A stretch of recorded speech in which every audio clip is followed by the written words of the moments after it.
Escape Artist Guide to Oahu, Hawaii. Yeah, it was So excited. Oh my God, it was so great. Yeah. I mean, it makes me excited just thinking about it because it was really like a trip we had talked about, planned with Morgan for like a couple years, and then here it was. And very necessary too. I mean, I think we all really, really needed it. Oh yeah. So awesome. Like everybody. Yeah, absolutely. Right. And so that's what the great thing about vacation is. Mm-hmm. So come with us and go on a trip.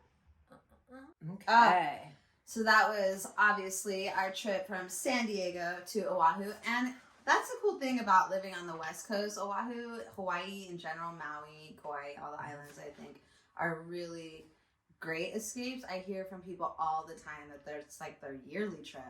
Yeah. You know, I mean, it's very, especially with Costco packages. And that's the thing too, it's like it's kind of a more affordable trip.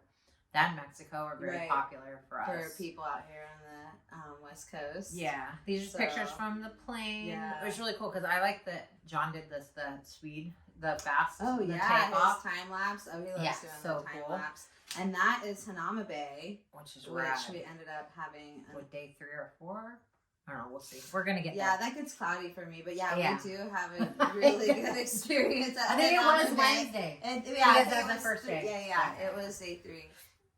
Okay. So immediate. I didn't know that there were roosters everywhere. It's wild. And we were at the Costco loading up because we happened to be in an Eric was Kolina. Kolina is where we ended up staying. Yeah, that is the view from when we were checking in at the Marriott Beach. The Marriott Beach Club in Kolina. It was so nice. Yeah. They're like little private lagoons out there, as you can see, and then this pool's amazing. It had a couple jacuzzis, grotto, water slide, and then they had another pool too, which was like a tranquility pool that had like his favorite thing. So what was really cool too is there were 4 lagoons and you could scuba or you could snorkel. And there were a lot of fish. It was pretty awesome. Absolutely. And that was really cool for like they're not like rocky like most of the other reefs for snorkeling. Be really good, and that was an incredible sunset we woke up to. And John was in my shot, so I had a rough time with that. I was like, this is our rocking out the Jeep. We took our tops off, tits out, and it was absolutely. No, but this was on the way to Diamond Head the next morning. So we which I thought was really smart of Jenny. We took advantage of the jet lag, and first thing in the morning, the next morning, we got up before sunrise and drove out to Diamond Head. And we tried to get there early because I had heard that it was so crowded. And even at like the 8 o'clock reservation, we were all like bright-eyed and bushy. We really were because of the jet lag. Because you're ahead of schedule. You're already like. Waking up. I wake up early on vacation. Anyways, but everybody was. Yeah. So it really was the best day. You're also kind of chomping at the bit because you're like, I want to get out there and explore. Yeah. So I recommend, I think everybody should do a bigger, if you're that kind of, like if you like hiking or doing something that might be more crowded, do it early first day after you land. Yeah, especially if you're flying that direction. And you're ahead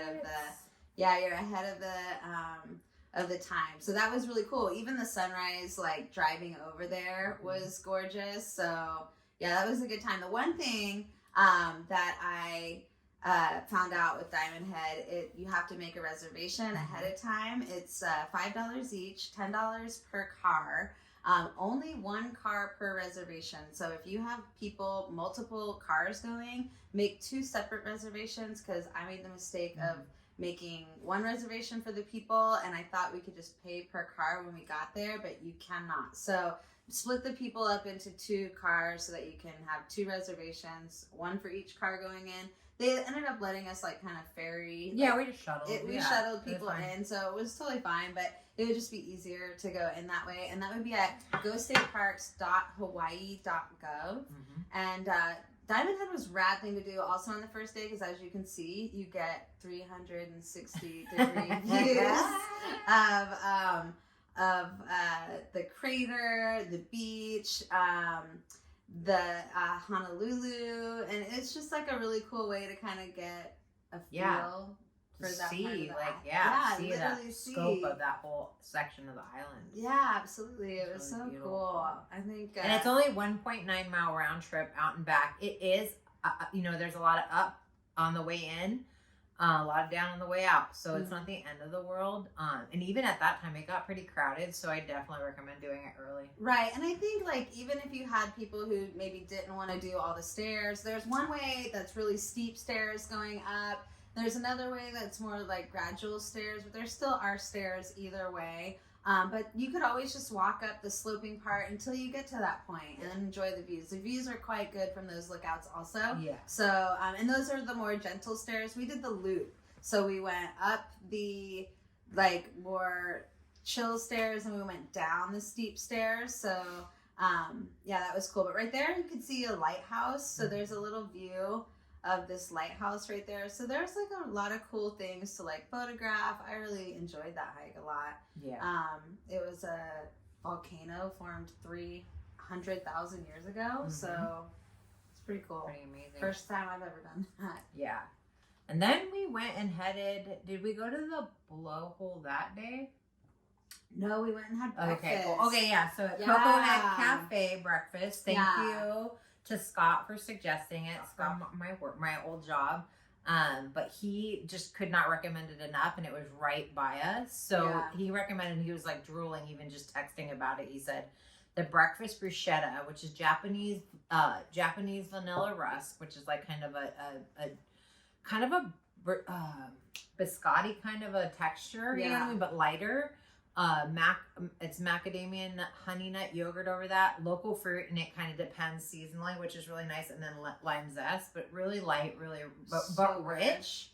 Yeah, it was. Breakfast. I think the yogurt and the honey kind of kept it rich too. Yeah. And of course, we did the Queen's Mimosa as well. Guava juice, elderflower, sparkling wine, chef's kiss, and then you and Jen got cocoa. I think John got the cocoa moco. Yeah, so we both tried something different. I wanted to taste his cocoa moco, and I did. It was delicious. Not really my type of breakfast, but it's totally up his alley. So the cocoa moco is a Hawaiian regional favorite, I guess, and it's a local beef patty, mushroom gravy, sunny side up egg on tempura kimchi and crispy garlic rice, and he said it was really good. Yeah. And Jen, which is she's a local, and she said it was really good too. It was super legit. And I went all out and had the cornflake French toast. Oh my gosh, it was so decadent. It was cornflake infested. That I just wrote infested, and then it made me laugh. Sorry. Cornflake infested with cornflakes, but it was absolutely to die for. Cornflake infested sweet. I cannot see that now. Cornflake crusted sweetbread. It was heaven. But the cool thing about that place is everything was fresh. Everything was really good quality. And the range was about $17 to $25. So, I mean, when you're on vacation, that doesn't seem like too much for breakfast. No, not at all. And it was truly hit all that, you were satiated. It was enough to not feel like you're overdoing it. Everybody got to try everybody's. And then, like I said, that even the mimosa, it just, attention to detail, local spot, really nice, good tips on hiking from the bartender. Yeah, the bartenders gave us good hiking tips. Yeah. The service was really good. Everyone was super friendly. Great recommendations on the opportunity to get some of that souvenir shopping done.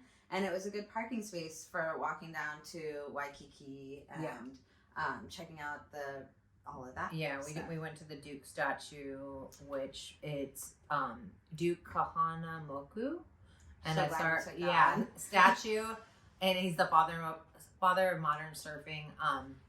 But yeah, it's kind of like a customary spot. Iconic thing. We just went down, checked out the Wallace surfboard, and I thought that was interesting because we don't have anything like that here, do we? Not at all. all. You would think with people living in apartments and studios and people multi-living. People also legitimately will a lot of people will go before work. Yeah. So it makes sense. It's if you could just park your surfboard and then walk down, or and especially if you had a hose there where you could hose it off, leave it, lock it up, handy. Right? You know what I mean? So cool. So yeah, we just did our like photo ops at those places, and then we headed back to the resort for I think sunset. Did we do sunset that night? I think we so. did. Yeah. Yeah, that was our first night. So we like got out, got sunset. That was awesome. That was great for day one. And then so day 2, we headed up to, is it Hale'iwa? How do you say Hale'iwa. Hale'iwa, and that's At the North Shore. Yeah. We heard that we woke up and we heard there was going to be rain. And who checked? Somebody checked, not me. It might have been Matt, because he's Matt checked the surf report, and it was like, let's go check out the big waves. Because it's going to be stormy like, today. Yeah, they said it was going to be 18 to 25 foot waves. Yeah. So, and it is crazy. Yeah, so that's Waimea Bay. Mm-hmm. And that was our first stop. No, I think we went and had Shave Ice. Yeah, this was our first beach stop. Yeah, we went to Matsumoto Shave Ice, which was freaking awesome. Jen tipped us off to that, and she was like, if you're gonna do Shave Ice on the island, this is the place to go. So we hit Matsumoto Shave Ice, and I really love that little town. It's just really cute. Also a cool little shopping center. Like they had the TNC surf shop. We all got shirts at TNC. I got some like Christmas tote, like a Melikliki Maka tote over there that was adorbs. And so we did a little shopping there. It was really, really cool. Yeah. And the definitely Shave Ice, like John and I had Shave Ice later at another place, and it was like a slushie. This was like the finest, lightest, like texture. It was like a powder day on the mountain. Like it was so delicious. Yeah. So I went with their like Ichiban special. And that's one Shave Ice flavor. We got the Lilikoi. Yeah. And then it had ice cream. It had sweet bean sauce, mochi, condensed milk, and an edible waffle tray. It was like so good. It was infested with ice as well. Oh my gosh! It was infested with shaved ice, shaved ice. Sorry, infested. Yeah, the mochi was interesting because it didn't have any flavor. Yeah, it wasn't flavored. But you would take a bite with it, and it was, I don't know, it added texture. Yeah. It kind of gave you that bouncy texture because everything else was like more creamy with the ice cream and the it had condensed milk, so that kind of gave everything that sweetness. I mean, there were so many things happening that I was there for. There's Captain in that one little like. Sorry. I love his hat. His hat was so appropriate for the whole trip. The whole beginning was just in a robe like Hugh Hefner in a captain's hat. Right. He's that guy. Yeah, he was just pimping all over the place. But yeah, sorry. Side note. I was like, Jesus, my kid's weird. Yeah, that was the place we were like shucking coconuts at. Yeah. That was cool. It also was rainy, but it was like perfect rain. Yeah, I mean, it was so warm. We were all wet, but it was so like warm. You can see the drop, like you can literally see the rain. But there's the coconut. Yeah, Will going Lord of Flies. Right. Full Lord of Flies. Oh man. It was rad. It was such a good day. That was a really chill day. We were just on our own schedule, relaxed. We didn't have anything really planned except for just looking at the ocean and looking at and having lived by the ocean our whole lives pretty much, like the same thing. There's no other break. I don't even know how to experience it. It's just like our beaches are so different, and I knew it was going to be different, but the break is like right at the shore to the point where on those days they were like telling people, the lifeguards were telling people to get back because they could just surprise you and grab you, and you're in it. You know what I mean? Yeah, absolutely. It's not like you have like a launch pad into the big surf. It's right there. It's pretty wild. It's crazy how it breaks like right there. Yeah, it's beautiful. Wild. It's so pretty. They're having but also like very scary. This week, I guess. Yeah, and we happened because of that storm system that rolled in. They did happen to have Pipe Masters, which is one of the bigger surf competitions. So we did go out. We missed the actual heats, but we got to watch people practicing, and that was down a little bit because we went back to North Shore I think a couple of times. Oh yeah, we were in North Shore I think 3 of the 4 days. I really like that. I would have stayed in that area if I mean, you don't even You don't even know. And that, not to say that Colina isn't a beautiful area. It's got so many things around it. That's and where Target. and Target. And Oh, Costco. and Costco. I mean, really, that is the resort area. So there's like Target, Costco. Everything's really centrally located to that area because people go there with their whole family. So you need to like stock up on that stuff. But if we didn't have the hookup at Koalina, we would not, which thanks to Matt and Matt's dad. Oh, it was so incredible. Amazing. Yeah. We would never. No, there's no way. If we didn't. But if we hadn't, I think it'd either be North Shore to stay, or we really like the east side. The east side, yeah. Which is like the wind. Yeah, that's the windward side. Yeah. So, but again, it's like that's where it's more tropical. Like that's where you get more of the forest, like the jungly feel. Vibe. It's cooler. And again, family time. I'm like, just sorry. The pictures of cousin Jen, like our cousin, like the shot. It meant a lot to finally. She's come out and lived in San Diego for a while, but she's from Honolulu, and the same thing. It's just nice to like see her from Oahu, but it was nice to like actually like finally get to visit her and spend time with her, and her get to show her this place that she loves and that she's from. It just meant a lot. Like being a surfer, this is like her vibes. Yeah, I totally enjoyed that. It was awesome. So cool. It was a good time. It was a really good time for sure. Ted's Bakery. Oh my gosh. Which was like, obviously I'm a foodie. Yeah. So like, oh my God, that place was so good. Ted's Bakery, 10 out of 10. Would definitely recommend. It was, we had plate lunch. Yeah. Plate which lunches, right? Yeah, the plate lunches are like, I would say actually probably 12 to 15 range. Yeah. And the plates include mac salad, 2 scoops of rice, a piece of cake or pie, which they're really famous for, specifically the hapia. Chocolate hapia? Yeah. Oh my God. So this was the big one. This was the memory, forever memory. Oh my gosh, with the Hanama Bay. Yeah, that was super cool. And really tricky, that was day 3. For nothing, to get a reservation. So we had like kind of talked about it a little bit beforehand, like, we want to do this. Do we make reservations or what's going on? So I looked it up and I was a little confused. Come to find out, you have to make reservations 48 hours before the day you want to go. They'll open it up at 7 a.m. And if you want to get there in the morning, you have to basically be online ready to go at 7 a.m. because they sell out the morning slots within 5 minutes. I mean, we were like... They were in the car, Jen. And this honestly, like, Jenny, like, made this happen because I was in my own space that whole time before.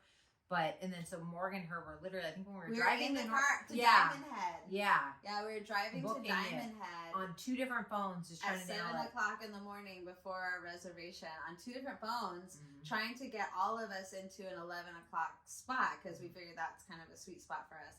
And so we didn't get all of us in till the 11 o'clock spot. But it was only one person that we got out, and they let us go in all at the same time. And it was only like a 15 minute? Yeah, it's only 15 minutes. So even if the person had to wait. But it was basically only to make the reservation to watch the video on how to take care of the reef and, because there are care instructions because they're really protecting it, and it's pretty special. But it's absolutely a special place. So we wanted to go on Wednesday too. I guess that's a really popular day because they close on Monday and Tuesday. So I thought maybe Wednesday would be a good day. I'd heard that, during those 2 days of being closed, some of the wildlife kind of comes back in. And so we saw tons of fish there. It was wild. Just like so many. And Jen and, oh my gosh, her friend, I can't even remember my brain. Oh. Yeah, I totally did. They saw turtles. So at first I was like, okay, I want to see a turtle, but it was local privileges that day. So they got to see turtles. But I thought it was worth the hype. They said world-class snorkeling, and I definitely thought it was worth the hype. It was a 100%. Beautiful, beautiful place. It was for me like a memory, like when I say like a forever memory, like like holding hands with and I'm scared of fish. I'm scared of being in their world, but it's so different than what you expect. I really recommend everybody try it. Definitely, if you're nervous, Will had a floaty. Yeah.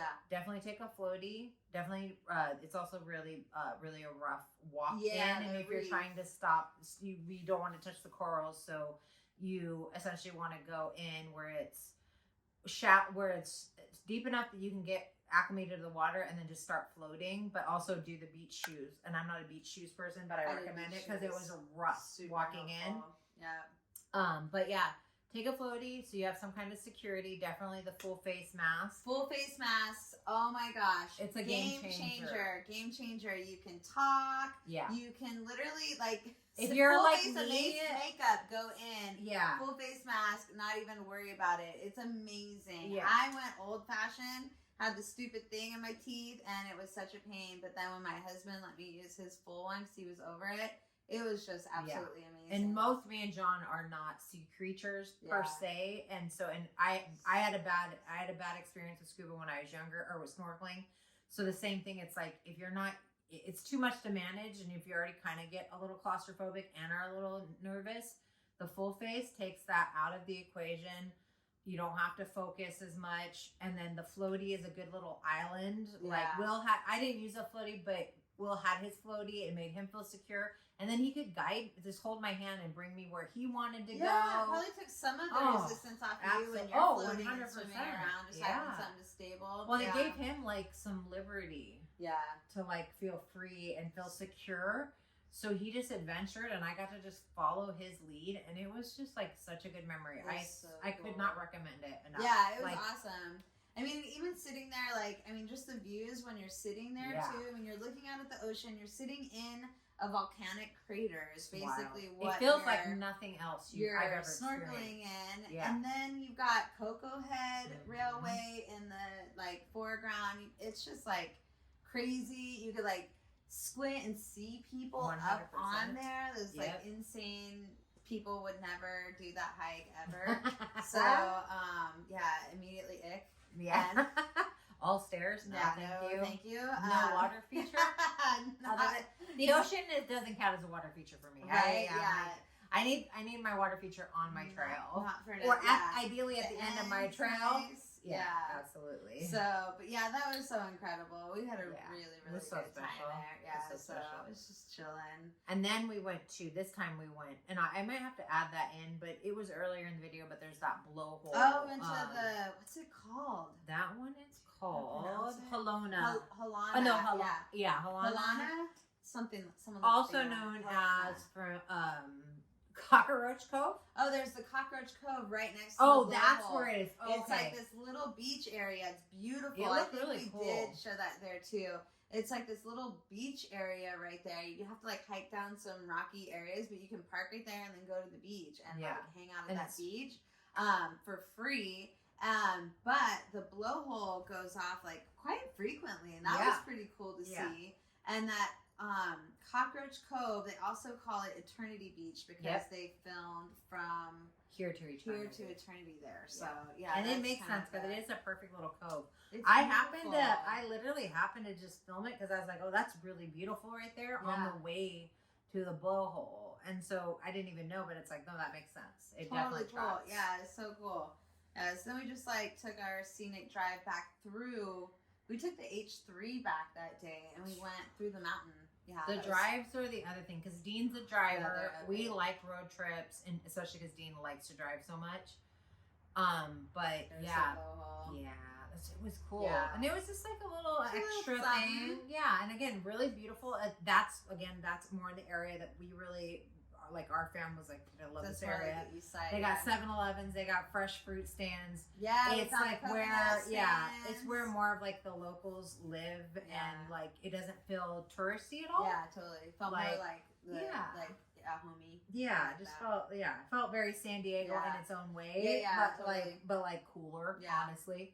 The scenery is so beautiful over there. You've got those islands over there, the Chinaman's Hat. Yeah. I think there might be like a goat island over there, but there are other things you can do on that side of the island, which I was like, next time, because you can take like paddle boards out there if you're really in good shape, or you can kayak out around those islands, kind of over by Koaloa Ranch. So that's really cool. I'm glad it Also, I want to do Colo Ranch, some of the adventuring, super but it's just cool. like we have were to on pick a and budget, choose, and we did a lot. Yeah. Not for nothing. And no, Colo also Ranch. I was just not in the budget. Yeah, like Colo we were Ranch trying to is- do this super on the cheap, like Yeah. because we're just that's where it's at. Yeah. Like we're both like not, everybody's got their stuff right now, Mhm. but we have been going without for like at least our family has been Right. like compromising, and we're like we just got to do it. We got to Yeah. live.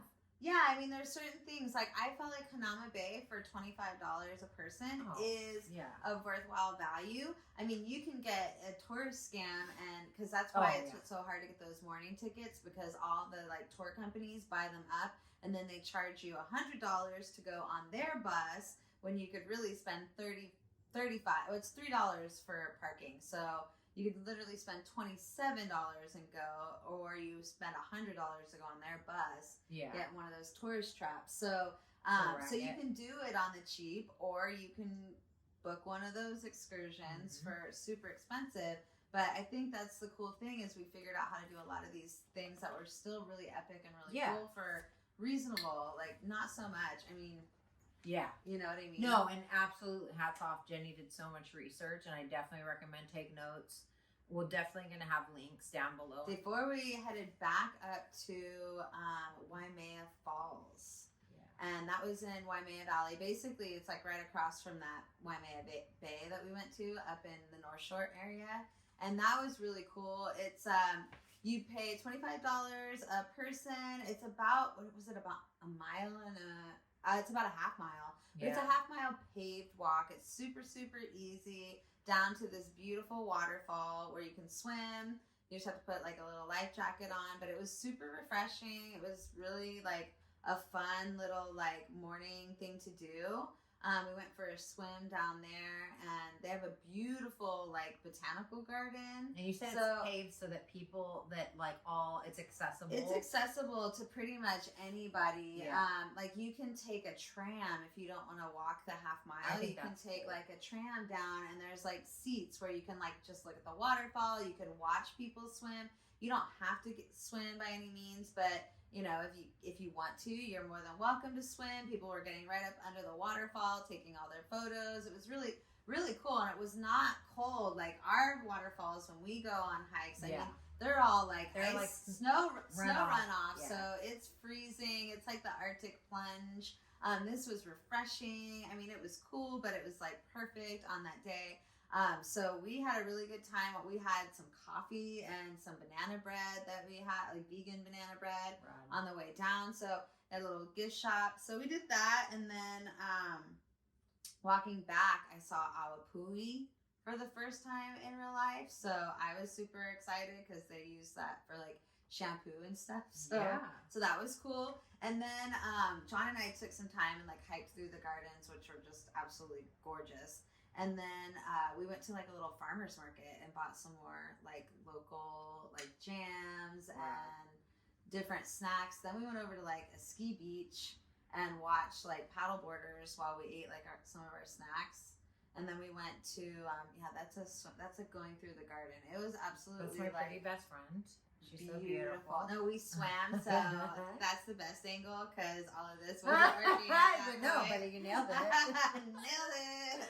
I know what those angles. Yeah. No, I in terms of accessibility, back to that really quick too, I would say that seemed very accessible. I also think that Hanauma Bay was accessible because I think the trams, they have accessible trams. Yeah. Definitely double check on that. Yeah. But I in terms of anybody watching that wants to know what's like the most inclusive, it seems like these two are probably your more inclusive. Yeah, like touristy, like more easily accessible. I mean, you're not gonna obviously be able to swim in the waterfall if you can't like boulder down a few little boulders, but it was fairly but easy. you could at least see it. Oh, you can see and it. That's the thing. I just want to make sure that so pretty. Everyone will experience it in the way they want to experience it. Like I'm not one to like go up and shower in the falls. It's not my thing. But there were people that were living their best life doing that, loving every minute of it. So we just took a little walk through, and it was so like rich and lush, and that's something we don't get a lot out here. I mean, we don't have that kind of like tropical landscape. Even at our coast, it's like a arid desert coast, right? So it was just really cool to just like walk around the gardens and take a little like time to go back off the like main pathway. So that was neat. Yeah, it was just beautiful. Yeah. And again, I just want to make sure that it is kind of cool. And I really did like that there were quite a few things that for people of varying abilities, because everybody should get to experience. Yeah. You know what I mean? So I thought it was pretty cool that like you could get all up in there, even if you have some. And I think they call it like Sacred Valley. I mean, because it's just like feels this sacred. beautiful. Yeah, it feels like a special place. That's you know. right. And then we hit up some vintage shop on the way back too, and that was a really Vintage cool Hawaii? little vintage Hawaii. Non-profit? Yeah, it was literally the only one I Sorry. could find in like on like the island. There might be more, but I really tried to find something, and we did. We found something. It was a cute little shop. We talked to the shop owner for a while. I ended up getting like a 1960s vintage bar cloth wrap skirt and souvenir glass, which is just something I was looking for. So yeah, that was rad. So it was cool to pop in and find a piece of vintage. I might take it. Maybe while we were there. Maybe I'll pop those pictures in too. Oh, yeah. You want to send those to me? But yeah, I think that'd be cool. And it was a nonprofit. I don't know what. Do you know what it went to? I don't know. I think it went to like revitalizing that area. Right. So I think that area must have been like kind of run down, and they started like this little like group of businesses and co-ops that kind of came in to like bring business through that area. And I noticed when we drove out there, every time we passed through that little town. So definitely I took notice and went and patronized that little business. It was super cute. It was one of my favorite shopping places. Love it. And then we went to the Dole Plantation. We didn't do any of the activities they have there, but we did get our Dole Whip, which is it's definitely Disneyland and Hawaii. Yeah. so we did that, and that was all about the eating. We like did all the farms and the plantations after that. So basically, after we swam in the waterfall, it was all about the eating. So we got malasadas, and they weren't nearly as good as the ones we ended up getting on the way out. Right. But we got, like I said, those jams, and then Dole Whip. We went to the North Shore Macadamia Company. That was awesome. They had the best coconut macadamia nuts. Oh my gosh. So good. Yeah. There's some stuff I need to like see about ordering. Yeah, I'm gonna mail order. No, I looked up. They have mail order available. Those things that Jen had, the chocolate covered, the whatever she topped, it was like chocolate toffee and then a macadamia in the bag. I was like, damn, so good. Yeah, I mean they definitely know how to do desserts there. Yeah. At that place, you can sample all the different flavors. So they have like samples you can just walk around. Free samples. I'm always down for free samples. And they have Kona coffee, free samples of Kona coffee. Which is not cheap. I wanted Kona, and I was like, even at Target, I was like, dude, I can't. $40 a pound. I didn't realize the Kona that we get is cut. Yes, it's cut. But then Jen got us some, and it is really good. Yeah, Morgan and Matt went back, and they scouted out, I think, like, they went back to North Shore and Sharks Cove. Right, which ended up being a legit spot. We'll get to that. Super, super fun. But yeah, then we came night, home and we went, we snuck out. So John and I, so we got back. You guys, what did you guys do? We sat out that day. So this is Sharks Cove. That's what they also checked out, Matt, which we came back to this. We came back to that. Highly recommend. We'll come. When we came back for dinner that night. You did Roy's. Yeah, they were chilling. They'd already we made like lasagna, and we had a bunch of things we made at the place too. Yeah. And so I'd called on the way back from the North Shore, and it's like, what's for dinner? And they're like, we already ate. It's like, okay, well, everyone's gonna do their own thing. We'll just make a reservation. Yeah. So I hopped on, looked to see what was around the resort, and we found Roy's. So we ended up going to Roy's, made a reservation down at Roy's.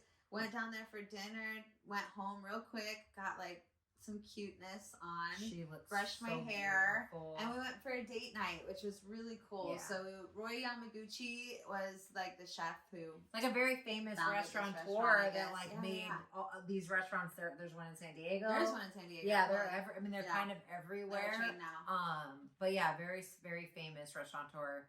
had that is like that restaurant, at least it was the Hawaiian fusion, I imagine. Right, a lot yeah, of it was them Hawaiian are. fusion. I Very think they cool. all probably have a similar menu.